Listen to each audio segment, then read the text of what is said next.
কিছুদিন আগে কসমো বাজারে যেদিন সেদিন ওরা হিসাব করে দেখছে, বলছে হ্যাঁ মেয়ে লোকের 10-12টা প্যান্টি খুঁজে পাওয়া যায় না। এই প্যান্টি কী হলো? কাউন্টারে হিসাব করছে তো বিক্রি তো হয়নি, তো প্যান্টি পালাইছে কোনটায়।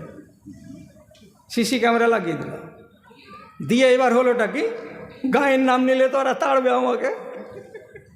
প্রথম দিন যেদিন সিসি ক্যামেরা লাগলো সেদিনই সিসি ক্যামেরাতে দেখছে ওইখানকার পার্শ্বেকার একটা গায়ের মেয়ে লোক গেছে, যে সায়া পিঁধে গেছে, ডাইরেক্ট হয়ে আসে। এবার ভিতরে যে কাপড়খান ছেড়ে একটা প্যান্টি পিঁধে লেছিল, এবার সায়া ছেড়ে দিয়ে বাইরে বাড়িয়ে টেরে চলে আসে। একটা জিনিস পছন্দ লাগে না, চলে আসছে। আর 80 টাকা দামের প্যান্টি তলে পরে আছে।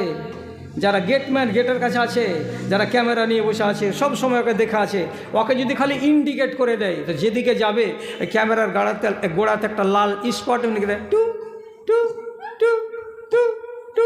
এই যে মাগি এদিকে গেল, টু টু টু, খালি এরকম করছে। যেমনি গেটে আসছে তখন ফের ওই কম্পিউটার কাছে টু টু টু আসছে। যেন আইলো বলছে খালা শুনো, কী করছো রে বাজি, কিছু লিলে না? বলছে পছন্দ হয় না। তো ডাইরেক্ট তুই কইব ওকে যে কাপড় ছাড়ো, ওকে বলা যাবে?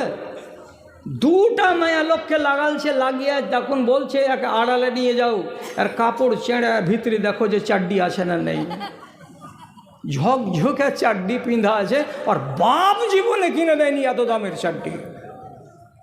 খুলে নামিয়ে নিলে নিয়ে এসে তখন বলছে কান ধরে 11 বার উঠ আর বস, যে কোনো দিন এই শপিং মলে আর আসবো না, জিন্দগির মতো বিদায়। ধরে লেকে সিসি ক্যামেরা।